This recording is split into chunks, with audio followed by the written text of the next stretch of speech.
ফাঁসির প্রান্তর থেকে 260 বছর পরে হলো নতুন করে এই দেশের মানুষ আবার জাগবে, আবার প্রতিবাদ করবে।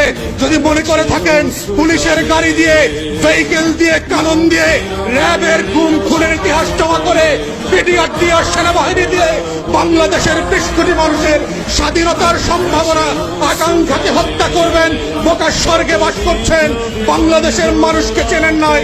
তারা নতুন করে যখন জাগবে, আওয়ামী লীগের কাফন কেনার টাকা পাওয়া যাবে না, কবর দেওয়ার মাটি পাওয়া যাবে না।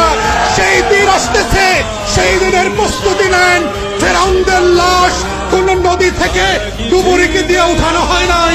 এই ফেরাউনদের লাশও বাংলাদেশের মানুষ ডুবুরি দিয়ে উঠাবে না, কোন হুজুর জানাজা পড়বে না, কোন কবর এই লাশ নেবে না। সেই দিনের অপেক্ষায় বাংলাদেশের 20 কোটি মানুষ।